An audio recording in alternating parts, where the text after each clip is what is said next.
আজকে শেয়ার করব মনসা পূজা স্পেশাল তালের ভাজা পিঠা। নমস্কার বন্ধুরা, আমি আলপনা সিম্পলের টেস্টিতে আপনাদের সবাইকে স্বাগত। আমার চ্যানেলে নতুন বন্ধু হলে আমার চ্যানেলটিকে সাবস্ক্রাইব করে পাশে থাকার অনুরোধ রইল।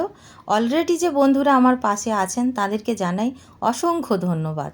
তালের ভাজা পিঠা বানাবার জন্য এখানে একটা মিক্সিং বোল নিয়ে নিয়েছি। বোলের মধ্যে দিয়ে দেব 1 বাটি তালের পাল্প। যে বাটির মাপে আমি তালের পাল্প নিচ্ছি সেই বাটি মেপে সব কিছু আমি দেব। এখন দিয়ে দেব হাফ বাটি সুজি। দেখুন একই বাটির মেপে আমি হাফ বাটি সুজি দিচ্ছি। একই বাটি মেপে 1 বাটি ময়দা দিয়ে দেব। একই বাটির মেপে হাফ বাটি এখানে নারকেল কুড়ো দিয়ে দেব। একই বাটির মাপে হাফ বাটি এখানে চিনি দিয়ে দেব। এখন দিয়ে দেব স্বাদ অনুসারে লবণ।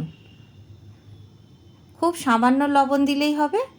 দিয়ে দেব মৌরি হাফ চায়ের চামচ, তবে একটু ক্রাস্ট করে দিলে ভালো হয়। আমি এখানে হাত দিয়ে একটু দলে নিয়ে দিয়ে দিচ্ছি। আপনারা চাইলে একটু হামনদিস্তাতে দিয়ে ক্রাস্ট করে নিতে পারেন। যতটুকু তালের পাল্প লেগেছিল বাটির মধ্যে আমি নিয়ে নিলাম। খুব ভালো করে মিশিয়ে নিতে হবে প্রথমে, আর দেখতে হবে কতটা জল লাগে। খুব বেশি জল কিন্তু একসাথে দিয়ে দেওয়া যাবে না, তাহলে কিন্তু পরে অসুবিধা হয়ে যাবে। এখন দেখুন অনেকটা শুকনো হয়ে গেছে, সেজন্য আমি অল্প একটু জল দেব। ওই একই বাটি মেপে আমি 1 বাটি জল নিয়েছি, কিন্তু দেব অল্প অল্প করে। এখানে 2 টেবিল চামচ মতো জল নিয়ে আমি দিয়ে দিলাম। জলটা দেওয়ার পরে ভালো করে মিশিয়ে নিয়ে দেখব যে ঘনত্বটা কতটা থাকে। দেখুন এইরকম মিশিয়ে নিয়ে এখন ঢাকা দিয়ে রেখে দিতে হবে। সুজিটা ফুলবে আর চিনিটা গলবে, সেজন্য সব দিকটা পরে দেখে নেওয়া যাবে। এখন ঢাকা দিয়ে 1 ঘন্টার জন্য রেস্টে রাখবো।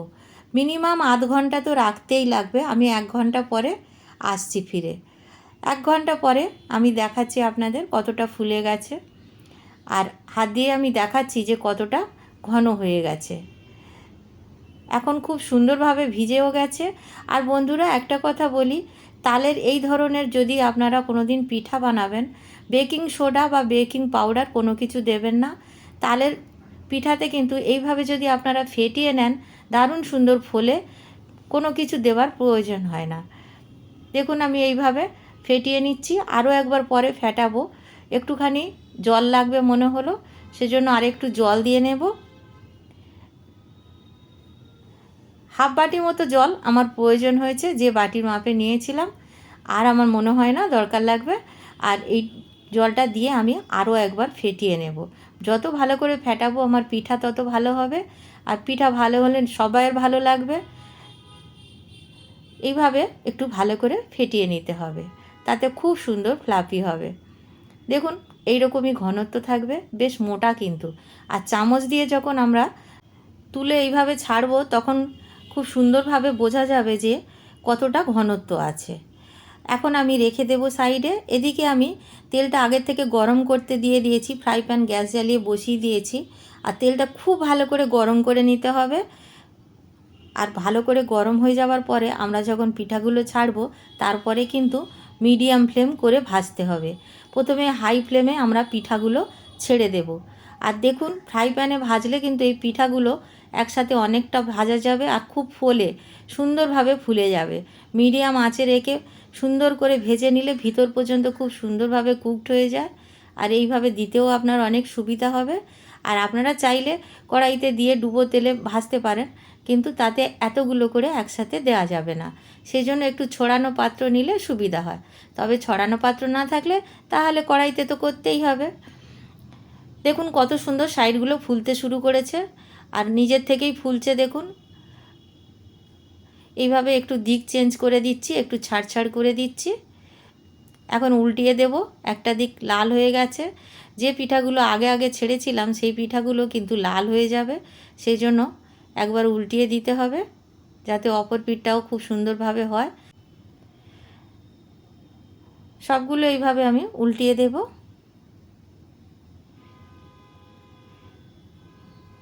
এইভাবে উল্টে পাল্টে ভেজে নিতে হবে, বারবার কিন্তু উল্টে পাল্টে দিতে হবে। ভাজতে ভাজতে দেখবেন কালারটা আস্তে আস্তে সুন্দর চেঞ্জ হয়ে যাচ্ছে। আর এখন কিন্তু মিডিয়াম আঁচে দেওয়া আছে। যখনই আপনারা এই পিঠা ভাজবেন মিডিয়াম টু লো ফ্লেমে ভাজবেন, হাই ফ্লেমে কখনো ভাজবেন না, তাহলে ভিতরটা কাঁচা থেকে যাবে। ওপর থেকে মনে হবে যে পিঠা রেডি হয়ে গেছে, কিন্তু ভিতর থেকে কাঁচা থাকে। যখন এই রকম সুন্দর রং হয়ে যাবে আর সুন্দরভাবে ভাজা হয়ে যাবে তখন তুলে নিতে হবে। দেখুন আমি একটা একটা করে সব তুলে নিচ্ছি। আর তেল ঝরতে আমি রেখে দেব, দিয়ে সেকেন্ড ব্যাচটা ভাজতে দিয়ে দেব। একইভাবে আমি সবগুলোই ভেজে নেব। এখানে আর 3টের মতো ব্যাটার আছে, বেশি আর ব্যাটার নেই। আমার সব মিলিয়ে 9 পিস পিঠা তৈরি হবে। এখানে যে তেল ঝরতে দিয়েছিলাম পিঠাগুলো এখন আমি ঝুড়ির মধ্যে দিয়ে দিলাম। দেখুন কত সুন্দর হয়েছে, আর ভীষণ গরম আছে, একেবারে হাত দেওয়া যাচ্ছে না। সেকেন্ড ব্যাচটাও ভাজা হয়ে গেছে, তুলে নিলাম। আর কতটা নরম হয়েছে দেখুন, যদি বা খুব গরম আছে আমি খুব ভালো করে আপনাদের দেখাতে পাচ্ছি না। আর একটা আমি ভেঙে দেখাচ্ছি, দেখুন ভিতরটা এইরকম দেখতে হবে, ভিতরটা অনেকটা ফাঁপা ফাঁপা থাকে আর এইরকম দেখতে লাগে, একদম নরম তুলতুলে হয় আর দারুণ খেতে লাগে। মনসা পূজার সময় এইরকমই পিঠা বানাতে হয়, আর রাত্রেবেলা বানানো হয়, সাধারণত রাতে রান্না হয়, পরদিন মনসা পূজার পরে খাওয়া হয়। পান্নার দিন সারাদিন কিন্তু খাওয়ার পরেও আঁশপান্নার দিনেও কিন্তু এই পিঠা নরম থাকবে। বাড়িতে বানাবেন, কেমন লাগলো কমেন্ট করে জানাবেন। রেসিপি যদি ভালো লাগে লাইক করবেন, শেয়ার করবেন, নতুন বন্ধু হলে সাবস্ক্রাইব করতে ভুলবেন না যেন।